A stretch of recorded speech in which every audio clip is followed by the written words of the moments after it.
Assalamualaikum guys, oke kembali lagi bersama Draft Movie Review. Piye kabar Re?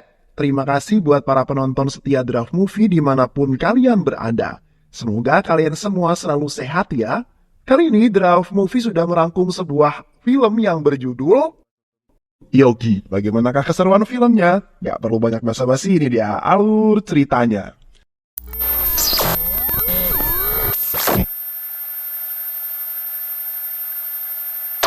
Film ini mengisahkan tentang perjuangan seorang pemuda desa yang ingin mewujudkan mimpi sang ayah tercinta. Ayahnya ingin agar anaknya itu mencari pekerjaan di kota dan bisa membahagiakan ibunya.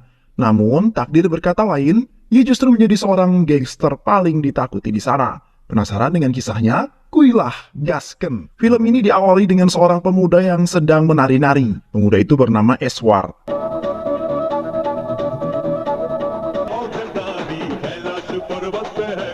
Eswar adalah anak sematawayang dari ayahnya yang bernama Murti dan ibunya yang bernama Santama.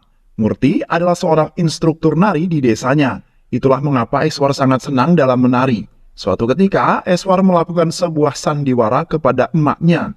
Dia berpura-pura kesal karena ibunya tak hadir untuk menyaksikannya menari.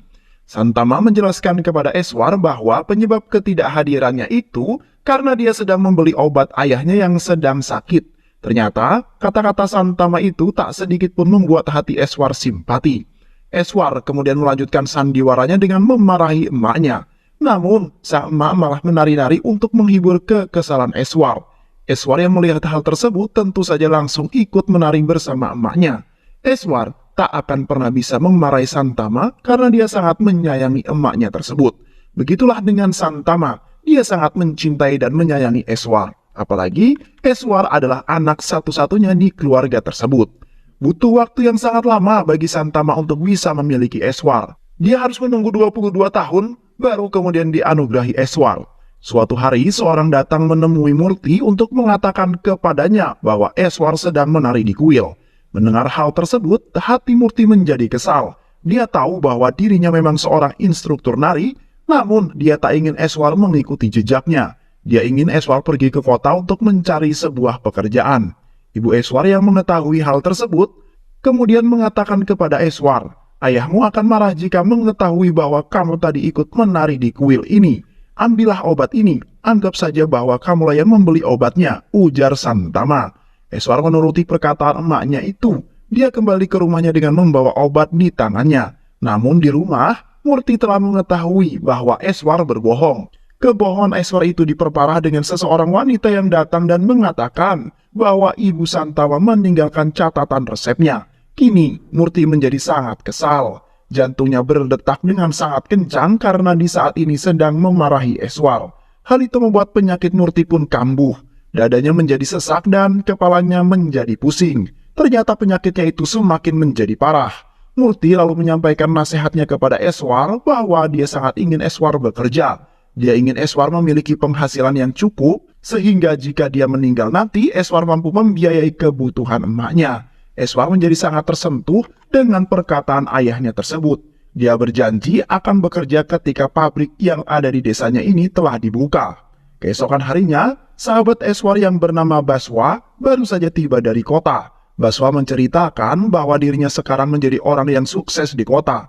Semua orang yang ada di sana percaya dengan kata-kata Baswa. Ternyata juga Eswar pada aslinya, Baswa hidup sebagai seorang pencopet di kota. Tak lama kemudian, Eswar melihat beberapa orang yang sedang menggotong seseorang mayat. Ternyata mayat itu adalah mayat tetangga Eswar. Para warga di sana tidak mau mengantarkan mayat tersebut karena diketahui saat dia hidup pernah menghabisi nyawa seseorang. Saat itu Eswar mengingat kata-kata ibunya. Ibunya pernah mengatakan kepada Eswar, jika dia melihat seseorang yang telah tiada, maka Eswar harus ikut membantu pemakamannya. Baik orang itu adalah orang yang baik ataupun orang yang jahat. Karena di mata Tuhan semuanya itu sama.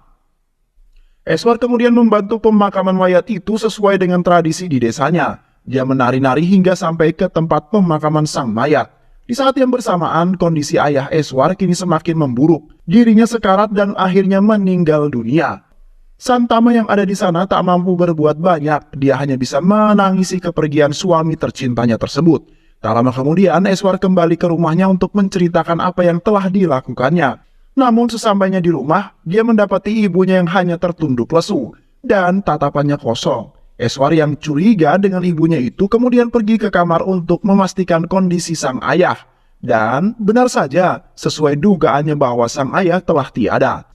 Eswar yang sangat menyesal karena dia tak berada di sisi sang ayah menjelang kematiannya. Keesokan harinya ibunya yang bersedih itu akan melakukan tradisi jandanya. Dia menghancurkan gelang pemberian Murti suaminya. Eswar yang tidak menginginkan hal tersebut kemudian pulang dan memecahkan semua tabungan miliknya. Dia menggunakan semua uang miliknya untuk membeli gelang yang baru. Namun sayang, ternyata semua uang yang dimiliki Eswar tersebut tidak cukup untuk membeli gelang yang baru. Dia meminta agar harga dari gelang itu diturunkan, namun penjual gelang tetap tidak mau menurunkannya. Eswar menjadi sangat bingung. Dia pun akhirnya nekat membawa paksa gelang itu dari sana dan memakaikannya ke Santama. Namun tak lama kemudian penjual gelang itu datang dan mengatakan kepada Santama bahwa uang yang diberikan Eswar untuk membeli gelang itu masih belum cukup. Santama kemudian mengembalikan gelang itu kepada penjual. Eswar sangat sedih dengan apa yang menimpa dirinya. Dia kemudian mengingat bahwa Baswa dulu pernah mengajaknya untuk pergi ke kota dan bekerja di sana. Atas dasar itulah, Eswar kemudian memantapkan tekadnya untuk pergi menyusul Baswa di kota. Eswar pergi ke kota Hyderabad untuk mencari Baswa di sana. Namun, sesampainya di sana, dia bingung harus mencari Baswa kemana. Karena sama sekali tidak memiliki petunjuk. Eswar akhirnya pergi ke sebuah kuil dan berdoa agar bisa diberikan bimbingan dan kemudian setelah lama berdoa, Eswar lalu bertanya-tanya pada semua orang yang ada di sana apakah mereka ada yang mengenal Baswa. Namun sayang, tidak ada satupun dari mereka yang mengenal ciri-ciri Baswa. Tak lama kemudian, seseorang penipu tiba-tiba saja datang dan mengatakan kepada Eswar bahwa dia mengenal Baswa.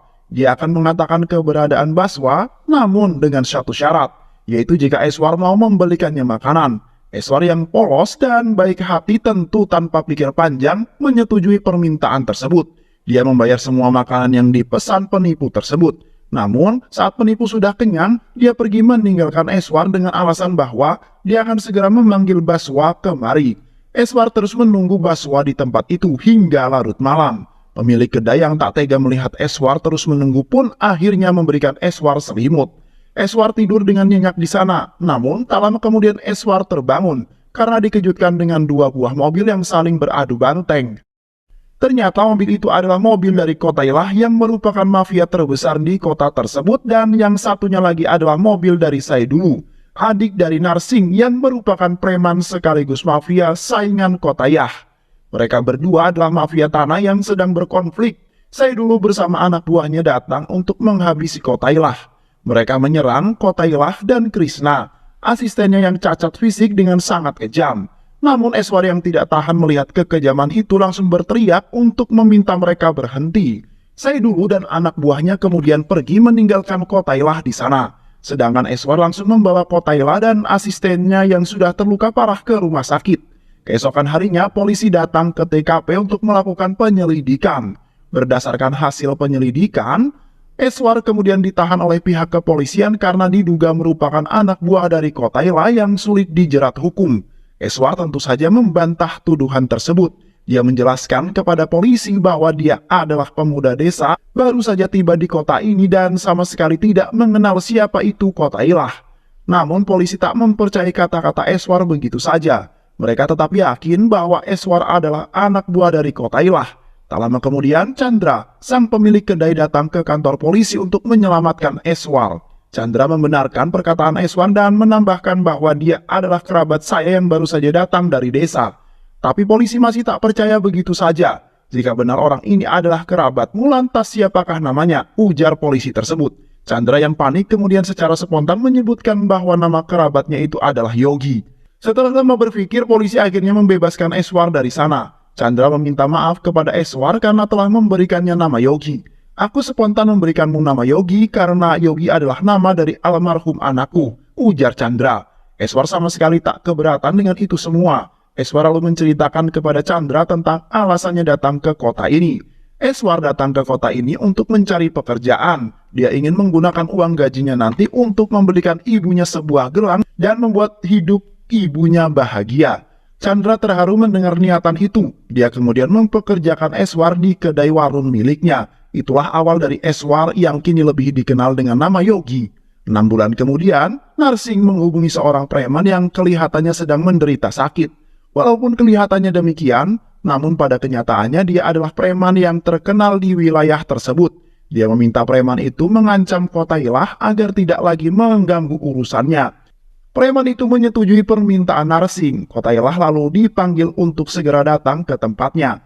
Kotailah yang baru saja sembuh kemudian datang bersama Krishna, asistennya yang menderita cacat fisik. Preman itu mengancam Kotailah agar tidak lagi mengganggu urusannya Narsing. Tapi Kotailah dengan tegas menolak permintaan itu. Dia sama sekali tak peduli dengan urusan Narsing. Bahkan, dia tak takut jika harus kembali menghadapi Narsing. Preman itu tentu saja kesal dengan pernyataan Kotailah. Dia lalu berteriak dengan sangat keras sambil menghina Kotailah. Hinaan itu membuat Krishna tersulut emosi. Krishna lalu berlari mendekati preman itu dan menghabisinya. Kotailah sangat bangga kepada Krishna, karena walaupun dia cacat, tapi Krishna memiliki loyalitas yang sangat tinggi pada dirinya. Setelah beberapa bulan bekerja sebagai karyawannya Chandra, Yogi sekarang sudah berhasil membeli gelang yang akan dia berikan pada sang ibu tercintanya. Yogi sangat berterima kasih kepada Chandra. Dia mengatakan akan segera pulang ke desanya untuk memberikan gelang ini pada sang ibu tercinta. Namun sebelum pulang, Chandra meminta Yogi untuk mengantarkan teh yang sudah dipesan kepada seorang pelanggan. Yogi berjalan sambil melihat gelang tersebut dan membayangi wajah ibunya yang pasti sangat bahagia. Sesampainya di sana, ternyata orang yang memesan teh itu adalah Saidulu dan anak buahnya. Saidulu masih mengingat bahwa Yogi adalah pemuda yang waktu itu menyelamatkan Kotailah. Saidulu lalu menghubungi Narsing, kakaknya, dan menceritakan tentang aksi Yogi yang menyelamatkan Kotailah. Narsing yang mendengar cerita itu tentu saja marah dan menganggap bahwa Yogi adalah penghalang yang harus dilenyapkan. Yogi lalu diserang dan dihajar oleh Saidulu, namun Yogi sama sekali tak membalasnya. Namun ketika Saidulu menghina ibunya Yogi, Yogi seketika menjadi murka dan langsung menghajar mereka semua. Mereka semua dikalahkan Yogi dengan sangat mudah. Tak lama kemudian Narsing datang ke tempat itu dan menghentikan aksi Yogi yang terus menghajar Saidulu. Narsing meminta Yogi untuk mendekat, namun ternyata dia malah merampas gelang ibunya Yogi dan menginjaknya dengan sangat angkuh. Tindakan Narsing itu membuat Yogi jadi semakin murka. Yogi lalu menangkap Narsing dan melemparnya dari atas gedung. Namun lemparan itu ternyata tak mampu menghabisi Narsing. Yogi yang mengetahui bahwa Narsing masih hidup, lalu turun ke bawah dan mengejarnya. Dia lalu menebas dan menghabisi Narsing di depan semua orang. Orang-orang yang ada di sana sangat mengetahui siapa Narsing yang sebenarnya. Dia adalah mafia, sekaligus preman yang sangat ditakuti di wilayah tersebut. Sehingga, jika ada yang berhasil menghabisinya, tentu saja mereka akan sangat bahagia. Sementara itu, Yogi yang telah menghabisi Narsing justru menangis sambil memegang gelang milik ibunya. Dia tak menyangka karena amarahnya itu dia malah membunuh seseorang. Berita kematian Narsing kemudian menyebar ke seluruh penjuru Hyderabad. Berita itu menjadi topik hangat baik di kalangan preman maupun di kalangan masyarakat. Para preman di berbagai penjuru Hyderabad penasaran siapakah orang yang telah berhasil menghabisi Narsing. Beberapa saat kemudian Yogi berhasil ditangkap oleh pihak kepolisian. Para preman di seluruh Hyderabad datang berbondong-bondong hanya untuk melihat Yogi. Saidulu lalu menghubungi seorang inspektur yang bertugas di sana. Dia meminta agar inspektur mengumpulkan semua tahanan yang dinilai paling jago untuk segera menghabisi Yogi. Semua pintu kemudian ditutup agar tidak ada preman dari luar yang bisa membantu Yogi. Yogi kemudian dibawa ke hadapan tahanan jagoan itu. Kini semua preman yang ada di luar sudah mengetahui wajah Yogi si pembunuh Narsing. Mereka sangat kagum atas keberanian Yogi, bahkan banyak dari mereka yang ingin menjadi anak buah Yogi. Singkat cerita, pertarungan antara Yogi dan para tahanan sudah dimulai. Mereka secara bersama-sama hendak menghabisi Yogi. Namun Yogi dengan sangat mudah menghajar dan mengalahkan mereka semua. Sementara itu, inspektur yang tadi memerintahkan agar Yogi segera dihabisi ternyata sedang dipukuli oleh beberapa polisi. Polisi-polisi itu adalah anak buah dari atasan inspektur yang merupakan polisi jujur. Polisi jujur kemudian bertanya kepada Yogi apakah dia memiliki keluarga di Hyderabad. Mendengar pertanyaan itu membuat hati Yogi menjadi sedih. Di tempat lain, ternyata Santama, ibunya Yogi, datang ke kota Hyderabad untuk mencari Yogi. Dia khawatir karena Yogi tak kunjung pulang ke rumahnya setelah sekian lama. Dia pergi ke Hyderabad hanya bermodalkan nekat saja. Dia tidak tahu kemana harus pergi kemana untuk mencari Yogi. Di sisi lain, seorang mahasiswa jurnalistik bernama Nandini tampak sedang dikejar-kejar oleh beberapa pria, hingga dia tak sengaja menabrak Santama yang kebetulan lewat di sana. Nandini kemudian membereskan berkas-berkasnya sambil meminta maaf kepada Santama. Nandini lalu melanjutkan pelariannya hingga sampai di ruangan dosennya. Dia mengatakan kepada dosennya itu bahwa dia telah berhasil merekam aksi anarkisme Saidulu yang menghancurkan alun-alun kota. Saidulu marah karena Yogi telah membunuh kakaknya. Nandini lalu berpikir bahwa berita ini pasti akan menjadi berita yang sangat sensasional. Dia juga meminta agar dosennya itu mempublikasikan hasil liputannya. Sang dosen yang mendengar usulan Nandini itu tentu saja senang. Namun kesenangannya itu hanya berlangsung beberapa menit saja. Karena tak lama kemudian, Saidulu menghubungi dosen itu dan mengancam akan menghabisinya jika dia berani mempublikasi rekaman tersebut. Sang dosen yang mendengar ancaman itu menjadi sangat ketakutan. Dia lalu membatalkan niatnya dan mengatakan kepada Nandini bahwa liputan itu tidak akan menjadi sensasional karena sudah biasa terjadi di masyarakat. Nandini tentu saja kecewa dengan keputusan dosennya tersebut. Dia lalu berniat kembali ke rumahnya, namun malah bertemu dengan Santama. Santama sengaja menunggu Nandini karena saat bertabrakan tadi foto Yogi atau Eswar tak sengaja terbawa oleh Nandini. Nandini lalu memberikan foto itu kepada Santana. Karena saat itu hujan turun dengan deras, Nandini lalu mengajak Santana untuk berteduh dulu di rumahnya. Di perjalanan, Santana menceritakan alasannya datang ke kota Hyderabad. Nandini kemudian bertanya kepada Santana, siapa nama putranya itu? Eswar Chandra Prasad, itulah nama anakku, ujar Santana. Karena kasihan dengan Santana, Nandini kemudian meminta Santana untuk tinggal saja di rumahnya sambil mencari putra tercintanya. Usut punya usut, ternyata Nandini tinggal bersama pamannya di rumah yang terbilang lumayan besar. Dia juga diketahui sangat suka kepada anak-anak. Hal ini dapat dilihat dari anak-anak kecil yang sering bermain di rumahnya. Beberapa hari kemudian, Nandini meminta Santana untuk menyerahkan foto Eswar putranya itu. Karena Nandini akan mencetaknya dan menyebarkan ke seluruh penjuru Hyderabad. Namun sayangnya, foto yang dimiliki oleh Santana hanyalah foto Eswar saat masih kecil. Walaupun begitu, Nandini tidak pantang menyerah. Dia yakin jika Eswar melihat foto itu, dia pasti menyadari bahwa ibunya sedang mencarinya di kota ini. Di sisi lain, Yogi ternyata baru saja bebas dari penjara. Banyak media dan jurnalistik yang datang untuk meliput berita bebasnya juga. Termasuk juga Nandini, dia hadir di sana untuk meliput berita bebasnya Yogi tersebut. Ternyata Yogi tidak bebas secara murni, dia bebas karena mendapat jaminan dari Kota Ilah. Kota Ilah membebaskan Yogi untuk membayar hutang dahulu karena Yogi telah menyelamatkan dirinya. Kota Ilah juga meminta agar Yogi bisa bergabung bersamanya untuk menguasai kota Hyderabad. Namun Yogi menolak tawaran Kota Ilah. Dia mengatakan kepada Kota Ilah bahwa dia hanya ingin kembali ke desanya untuk hidup damai bersama sang ibu tercinta. Yogi kemudian pergi dari sana, namun langkahnya dihalangi oleh salah satu anak buah Kota Ilah.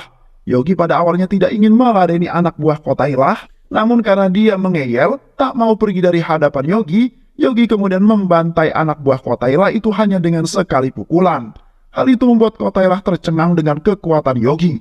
Dia lalu membiarkan Yogi pergi dari sana. Yogi ternyata pergi hanya untuk kembali ke warung kedainya. Baru saja sampai di sana, semua orang langsung menyambutnya dengan panggilan bos. Yogi tak mengerti dengan apa yang sedang terjadi. Dia lalu bertanya kepada Chandra, dan Chandra kemudian menjelaskan bahwa sekarang nama Yogi telah dikenal sebagai nama pahlawan. Hanya menyebutkan nama Yogi saja, maka semua urusan akan selesai saat itu juga. Daripada namamu itu digunakan oleh orang yang tak bertanggung jawab, maka lebih baik kamu menjadi pahlawan yang sesungguhnya saja, yaitu menggunakan namamu itu untuk membantu orang-orang kecil, ujar Chandra. Di sisi lain, seorang pria yang merupakan pacar sahabat Nandini yang bernama Karin dipukuli oleh beberapa preman. Mereka mengatakan bahwa semua ini mereka lakukan karena disuruh oleh kakaknya Karin. Kakaknya Karin tak ingin adiknya berpacaran dengan pria tersebut. Nandini lalu meminta mereka untuk berhenti, tapi mereka mengacuhkan kata-kata Nandini. Nandini yang kesal pun kemudian mengaku bahwa dia adalah pacarnya Yogi. Pengakuan Nandini itu membuat para preman terdiam dan pergi saat itu juga. Nama Yogi benar-benar menjadi momok yang menakutkan di kota Hyderabad. Di tempat lain, seorang pegawai kebersihan tampak sedang ingin mengombe miras secara sembunyi-sembunyi. Namun, Belum juga meminum miras tersebut, salah satu dosen malah memanggilnya untuk segera bertemu. Alhasil, pegawai kebersihan itu pun membuang mirasnya ke dalam toilet tanpa menyiramnya. Di tempat lain, paman Nandini baru saja tiba di kampus untuk mencari Nandini. Namun karena tak kunjung menemukannya, dan kebetulan dirinya juga kebelet berak, paman Nandini lalu pergi ke toilet kampus. Dia tak menyadari bahwa toilet itu masih ada miras yang belum disiram. Karena sudah kebelet, paman Nandini kemudian boker di sana sambil menyalakan urut. Dia membuang batang rokok api yang masih menyala ke dalam toilet dan jelegar. Toilet itu pun meledak dan membakar pantat paman Nandini. Paman Nandini dilarikan ke rumah sakit karena mengalami luka bakar yang cukup serius. Nandini yang mendengar kabar itu datang ke rumah sakit bersama Santana. Eswar juga ada di sana untuk mengecek kesehatannya. Kesehatannya Eswar menurun belakangan ini. Santana kemudian melihat Eswar dari kejauhan. Dia kemudian berjalan mendekatinya dan saat dia melihat, ternyata orang itu bukanlah Eswar. Nandini mengatakan kepada Santana bahwa itu adalah hal yang wajar. Apalagi seorang emak, di mata seorang emak yang kehilangan anaknya. Semua pemuda pasti mirip dengan wajah anaknya. Tak lama kemudian Santana kembali melihat seorang pemuda yang mirip dengan Eswar. Dia ingin mendekatinya namun dia mengingat kata-kata Nandini dan mengurungkan niatnya. Santana kemudian pergi menjauhi pemuda itu, padahal pemuda itu bukanlah orang yang mirip dengan Eswar, melainkan memang Eswar yang sebenarnya. Keesokan harinya, Eswar datang ke kantor pos untuk mengirimkan surat pada emaknya secara kebetulan. Nandini juga ada di sekitaran kantor pos untuk menyebarkan foto Eswar. Bahkan dia juga masuk ke dalam kantor pos dan memberikan selebaran foto Eswar kepada semua orang yang ada di sana. Saat dia melihat Eswar yang dikiranya Yogi, dia lalu datang menghampirinya dan memperkenalkan diri sebagai mahasiswa jurnalistik yang pernah meliput Yogi saat keluar dari penjara. Tapi karena sedang terburu-buru, Nandini lalu menyelipkan foto selebaran itu ke dalam saku celana Yogi. Yogi yang kemudian pergi dari sana dan secara diam-diam preman suruhannya Chandra mengikuti Yogi kemanapun dia pergi. Saat di tengah jalan, Yogi tak sengaja menabrak seseorang yang membuat bajunya kotor. Yogi membersihkan baju orang itu dengan selebaran foto yang ada di sakunya. Dia mengambil selebaran itu tanpa melihat sama sekali. Yogi yang sadar bahwa dirinya diikuti kemudian bertanya kepada Chandra siapa orang-orang yang mengikutinya itu. Chandra lalu mengatakan kepada Yogi bahwa mereka adalah preman-preman suruhan yang ditugaskan untuk melindungi Yogi dari ancaman Saidulu. Chandra kembali meminta kepada Yogi agar mau menuruti permintaannya untuk melindungi orang-orang miskin. Namun permintaan itu ditolak oleh Yogi. Dia hanya ingin kembali ke desa untuk menemui sang ibu tercinta. Tapi Chandra mengatakan bahwa Yogi tidak akan bisa menemui emaknya di sana. Ibunya itu telah pergi ke kota Hyderabad untuk mencari dirimu. Aku sudah mengirim seseorang untuk menjemput ibumu di desa. Tapi dia sama sekali tak menemukannya di sana. Warga desa lalu mengatakan bahwa Santana pergi ke kota Hyderabad untuk mencari anaknya. Yogi yang mendengar hal tersebut tentu saja sedih. Dia sama sekali tak menyangka jika ibunya akan jauh-jauh pergi ke kota Hyderabad hanya untuk mencari dirinya. Ketika Yogi akan pergi untuk mencari emaknya, Chandra justru melarangnya. Jika kau keluar sekarang, saya dulu mungkin saja akan menyerangmu. Saya dulu. Memangnya siapa sih orang itu? Mengapa aku harus dilindungi hanya gara-gara dia? Ujar Yogi bertanya kepada Chandra. Chandra lalu menjelaskan bahwa saya dulu adalah adik dari Narsi yang telah kamu bunuh. Mereka berdua adalah preman dan juga mafia tanah di wilayah ini. Banyak tanah orang-orang miskin yang direbut paksa oleh mereka. Mereka memperlakukan orang-orang miskin itu dengan sangat kejam. Jika mereka tidak mau menyerahkan tanahnya, itulah mengapa aku memintamu untuk menjadi pahlawan bagi mereka. Menjadi pelindung bagi orang-orang miskin yang teraniaya. Tak lama kemudian Yogi hendak pergi dari rumah Chandra setelah semua orang yang ada di sana tertidur pulas. Dia dibantu oleh Chotu, pegawainya Chandra, untuk keluar dari rumah tersebut. Namun di tengah aksi pelariannya itu, dia tak sengaja melihat sebuah bayangan orang yang sedang melintas. Yogi mengikuti kemana bayangan itu pergi. Ternyata bayangan itu berasal dari anak buah Saidulu yang dikirim untuk menghabisi Yogi. Namun, bukannya berhasil menghabisi Yogi, justru Yogi lah yang malah menghabisi orang tersebut. Yogi lalu pergi ke markas Saidulu dan menghabisi semua orang yang ada di sana. Chandra sangat senang dengan keberanian Yogi. Sejak kejadian itu, Yogi kemudian memantapkan tekadnya untuk membantu orang-orang miskin. Dia juga sudah memantapkan akan menggunakan nama Yogi di kehidupannya. Yogi kemudian mulai bergerak mengancam para penjahat yang sudah mengambil tanah milik warga. Dia menjelma sebagai sosok yang menakutkan bagi preman-preman yang bekerja di bawah naungan Saidulu. Dia juga menghancurkan usaha milik Saidulu hingga banyak mengalami kerugian. Aksi kepahlawanan Yogi tidak hanya di dunia pertahanan saja, dia juga hadir di dalam dunia kesehatan. Dia mengancam seorang dokter yang enggan mengoperasi pasien yang merupakan keluarga orang miskin. Ancaman Yogi membuat nyali dokter itu ciut. Dia akhirnya secara terpaksa mematuhi keinginan Yogi dan melakukan operasi pada pasien miskin tersebut. Usut punya usut, ternyata aksi Yogi itu direkam oleh Nandini yang sedang mengerjakan tugas akhir kuliahnya. Nandini yang melihat keberanian Yogi entah mengapa mulai jatuh cinta pada dirinya. Singkat cerita, kini Yogi telah menjadi orang yang terbilang sukses. Apa yang dia inginkan semua bisa didapatkan. Namun dia malah memikirkan bagaimana caranya agar bisa menemukan emaknya. Chandra kemudian menyarankan agar Yogi melakukan live streaming saja di televisi, sehingga semua orang pasti bisa melihatnya. Yogi menyetujui saran dari Chandra. Dia lalu melakukan live di televisi. Nandini yang melihat live streaming itu berniat untuk memberitahukan orang yang dicintainya kepada Santana. Namun baru saja Santana datang, siaran live itu tiba-tiba terputus karena salah satu dari tower listrik meleduk. Beberapa waktu kemudian, Saidulu yang sudah mulai kehilangan kuasanya datang menemui Kotailah dan meminta maaf pada dirinya. Bahkan Kotailah siap untuk bergabung ke dalam kelompok Saidulu. Kotailah yang mendengar hal tersebut tentu saja senang dan dia dengan senang hati menerima permintaan Saidulu. Karena jika Saidulu bergabung ke dalam kelompoknya, maka otomatis kota Hyderabad berada di bawah kendalinya. Kotailah kemudian mengajak Saidulu untuk bertemu dengan Yogi. Saidulu menyampaikan permintaan maafnya karena telah menyerang Yogi. Kotailah juga meminta agar Yogi memaafkan Saidulu. Dia terus memaksa Yogi untuk menggandeng tangan Saidulu sebagai tanda permintaan maaf diterima. Tak hanya itu, Kotailah juga kembali mengajak Yogi untuk bekerja sama dengannya. Namun permintaan itu ditolak Yogi. Yogi tak ingin merugikan masyarakat kecil. Setelah urusannya selesai, Yogi kemudian pergi dari sana. Namun langkahnya berhenti ketika ada salah satu anak buah Kotailah menghadangnya. Kotailah yang melihat kelakuan anak buahnya itu langsung memarahinya. Jangan halangi langkahnya, biarkan dia pergi, ujar Kotailah. Kotailah melakukan itu semua karena dia tak ingin ada salah satu anak buahnya yang kembali tewas seperti yang dulu pernah terjadi.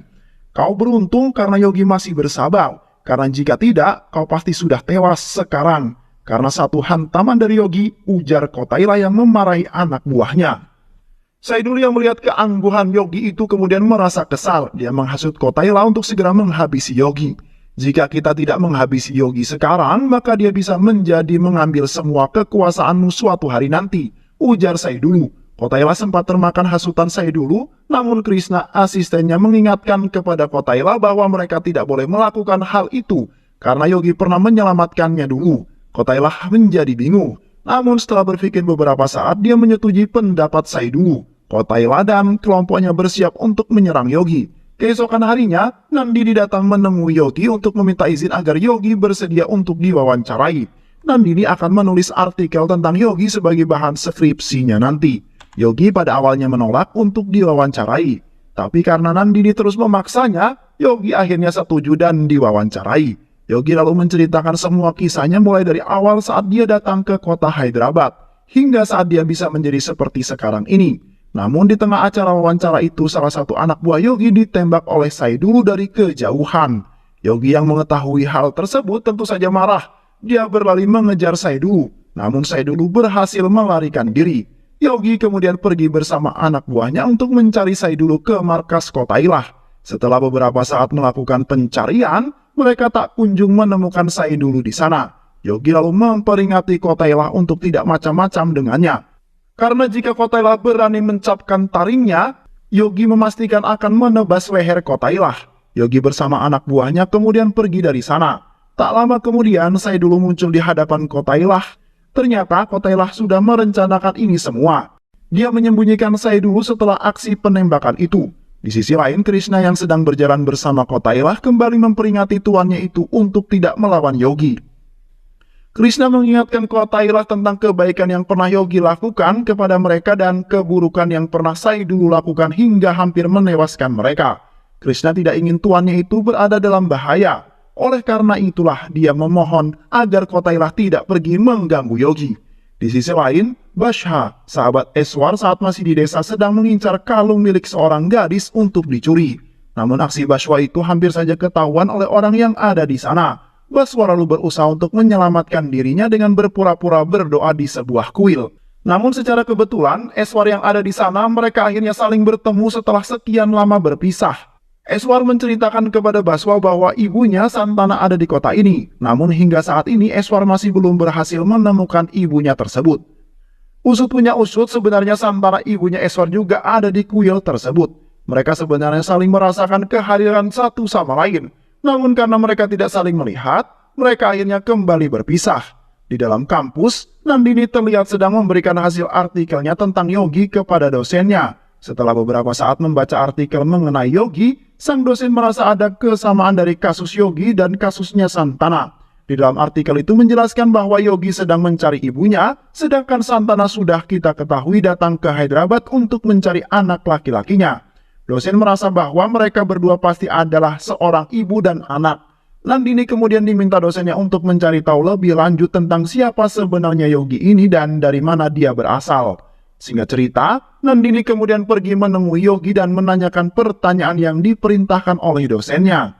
Yogi lalu menjawab semua pertanyaan Nandini.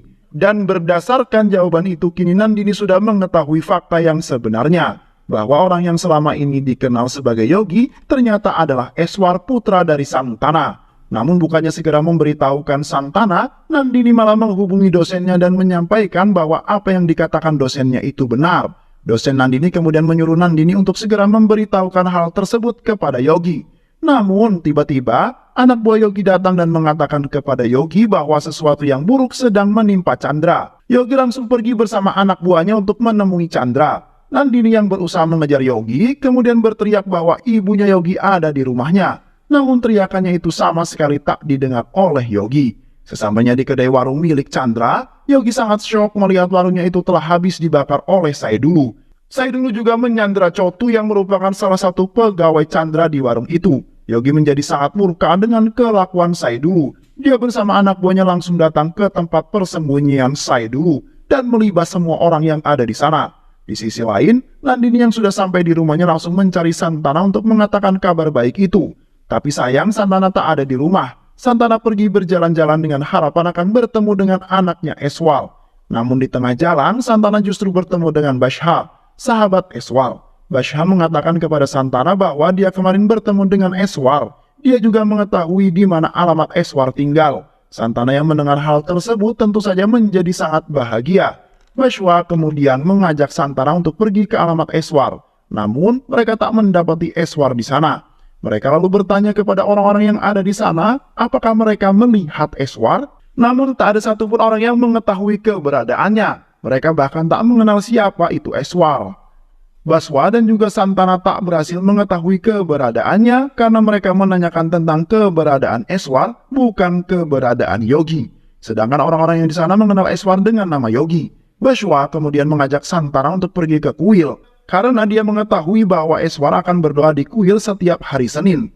Tak lama kemudian Yogi yang sedang berlari mengejar Saidulu berada di persis belakang Santana. Namun Santana sama sekali tak melihat menoleh ke belakang. Saidulu kini berada di posisi tersudut. Dirinya yang sudah tak dapat melarikan diri lagi kemudian memohon ampun kepada Yogi. Yogi yang tak ingin ada perselisihan lagi kemudian menerima permintaan maaf itu dari Saidulu dan segera pergi meninggalkannya. Saidulu yang ternyata hanya berpura-pura kemudian memanfaatkan momen tersebut untuk menghabisi Yogi. Namun Yogi yang terlebih dahulu mengetahui niat busuknya itu langsung menebas Saidulu hingga tewas di tempat. Di sisi lain, Baswa dan juga Santana baru saja tiba di kuil, namun tak lama kemudian beberapa anggota kepolisian datang untuk membawa Baswa ke kantor polisi. Baswa kemudian meminta Santana untuk tetap menunggunya di kuil, karena dia akan menyelesaikan masalah ini dengan segera. Yogi yang sudah mengingat bahwa hari ini adalah hari Senin, berniat kembali ke kuil untuk memanjatkan doa. Namun anak buahnya melarang Yogi pergi ke sana. Kamu baru saja menghabisi saya dulu di sana. Sangat berbahaya bagimu jika kembali ke sana saat ini juga. Yogi sebenarnya masih sangat ingin pergi ke sana, namun anak buahnya kembali merayu Yogi untuk mengurungkan niatnya itu. Di sisi lain, Santana masih terus menunggu Yogi walaupun malam itu hujan turun dengan sangat deras. Sedangkan Yogi menangis karena merasa bersalah tidak melakukan doa. Keesokan harinya, Baswa kembali pergi untuk mengunjungi kuil. Dia membangun Santana yang sedang duduk di sana. Tapi bukannya bangun, Santana justru malah terjatuh. ternyata Santana sudah lama meninggal dunia sebelum Bashwa membangunkannya. Bashwa shock mengetahui kebenarannya itu. Dia hanya bisa menangis sambil menunggu kehadiran Eswal. Namun saat pendeta dan pihak pengurus kuil meminta agar mayat Santana segera dipindahkan dari kuil ini, di sisi lain Yogi bersama anak buahnya ternyata sedang dalam perjalanan menuju kuil. Tapi tak lama, mobil mereka kemudian malah mogok di tengah jalan. Yogi dan anak buahnya terpaksa harus berjalan kaki menuju kuil. Sementara itu Bashwa akhirnya menyewa beberapa orang untuk membawakan mayat Santana pergi dari kuil tersebut. Pihak kepolisian yang melihat Bashwa ada di sana kemudian memberhentikan dan kembali mengamankannya. Mereka curiga jika Bashwa yang ada di sekitar mayat itu akan beraksi untuk mencuri perhiasan yang masih menempel di tubuh mayat. Orang-orang yang disewa Bashwa tetap melanjutkan perjalanan untuk membawa mayat Santana ke tempat peristirahatan terakhirnya. Namun di tengah jalan mereka berpapasan dengan Yogi. Yogi yang masih mengingat pesan dari ibunya untuk membantu siapapun yang telah wafat, kemudian meminta izin kepada mereka agar diizinkan untuk ikut membantu. Yogi bahkan melakukan tarian seperti tradisi yang biasa dilakukan di desanya, tanpa mengetahui bahwa jasad itu adalah jasad ibunya. Tak lama kemudian, kain penutup wajah Santana terbuka karena terhembus oleh angin. Anak-anak yang biasa main ke rumah Nandini melihat wajah Santana dari dalam bus. Mereka kini mengetahui bahwa Santana telah meninggal dunia. Mereka lalu menyampaikan berita itu kepada Nandini. Di sisi lain, anak buah Kotaila yang ada di sana tak sengaja melihat Yogi yang sedang menari di depan mayat. Mereka lalu melaporkan hal itu kepada Kotaila. Kotaila meminta mereka untuk segera menghabisi Yogi, namun Krishna yang ada di sana kembali mengingatkan tuannya itu untuk tidak menghabisi Yogi. Namun saran dari Krishna itu ditolak mentah-mentah oleh Kotaila. Dia bahkan memarahi Kotaila dengan mengatakan bahwa Kotaila tidak memiliki hak untuk mengatur keputusannya, karena Krishna adalah anjing peliharaannya. Krishna yang mendengar kata-kata itu tentu saja marah. Dia murka dan langsung menghabisi Kotaila saat itu juga. Krishna yakin jika Kotaila saja tega membunuh Yogi, sang penyelamat hidupnya, maka dia juga pasti tega membunuh Krishna suatu hari nanti. Kini, Yogi dan rombongan orang-orang yang disewa Bashwa telah sampai di tempat pengkremasian. Namun Yogi yang belum menyadari bahwa jenazah itu tidak ada di karangan bunga berniat untuk membelikannya. Petugas kremasi mengatakan kepada Yogi bahwa dia hanya memiliki waktu 10 menit karena kebetulan listrik juga sedang mati. Saat ini, Yogi dengan sigap langsung berlari untuk membelikan karangan bunga yang kebetulan berada tak jauh dari sana. Namun saat Yogi berbalik badan dan hendak kembali, anak buah Kotaila sedang menghadang dan siap untuk menghabisinya. Pertikaian pun terjadi. Yogi menghajar semua anak buah Kotaila yang ada di sana. Salah satu anak buah Kotaila hendak menusuk Yogi dari belakang, namun Krishna datang di saat yang tepat. Krishna meminta Yogi untuk segera pergi dan menyerahkan semua ini kepada Krishna.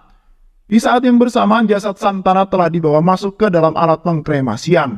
Yogi yang datang terlambat dan kedatangannya itu menjadi sia-sia. Bashwa yang sedang kembali kemudian bingung mengapa Eswar bisa ada di sini. Eswar alias Yogi lalu menjelaskan kepada Bashwa bahwa dia ada di sini karena membantu sang mayat. Itu semua sesuai dengan pesan ibunya dulu yang selalu meminta Eswar untuk membantu siapapun yang telah wafat, baik itu orang miskin ataupun orang kaya, entah itu orang yang dikenal maupun orang yang tak dikenal. Bashwa yang mendengar hal tersebut langsung menangis meneteskan air matanya. Dia kemudian mengatakan kepada Eswar bahwa mayat itu tak lain dan tak bukan adalah mayat sang ibu Eswar. Dengan refleks, Eswar langsung menampar Bashwa. Dia sama sekali tak mempercayai kata-kata Bashwa. Tapi tak lama kemudian Nandini datang bersama anak-anak yang bisa main ke rumahnya. Nandini lalu membenarkan perkataan Bashwa dan salah satu dari anak tersebut juga menjelaskan kepada Yogi bahwa jasad itu memanglah jasad ibu Santana. Aku melihat wajah ibu Santana saat tadi berada di dalam bus. Saat itu kain penutup wajah ibu Santana terbuka karena hembusan angin, ujar anak tersebut. Anak itu juga menambahkan bahwa selama ini ibu Santana tinggal di rumah Nandini. Nandini lalu memberikan semua barang-barang Santana kepada Yogi sebagai buktinya. Yogi langsung menangis dan mengamuk di sana. Namun sayang, amukannya itu tidaklah berguna, karena Santana sudah menjadi abu sekarang. Takdir memanglah sangat kejam, karena tidak mengizinkan kedua ibu dan anak itu bertemu. Yogi lalu menganggap bahwa ini semua adalah karma bagi dirinya, karena selalu berbuat jahat dan ibunya lah yang menanggung semua dosa-dosa itu. Yogi hanya bisa menangis sejadi-jadinya, karena tak bisa melihat wajah sang ibu untuk yang terakhir kalinya. Namun, di tengah tangisan itu, dia mendengar suara sang ibu yang mengajaknya menari bersama. Kini, Yogi benar-benar yakin bahwa sang ibu memang sudah tiada. Yogi hanya bisa mampu berteriak memanggil ibunya. Dan film pun selesai. Terima kasih udah nonton video ini sampai akhir. Semoga kalian semua terhibur. Jangan lupa subscribe, like, comment, and share ya. Pisang habis dimakan Kunti. Kunti dilepas banyak maunya. Salam undur diri dari Draft Movie. Dan terima kasih buat penonton semuanya. Draft Movie pamit. Sehat selalu. Wassalamualaikum warahmatullahi wabarakatuh.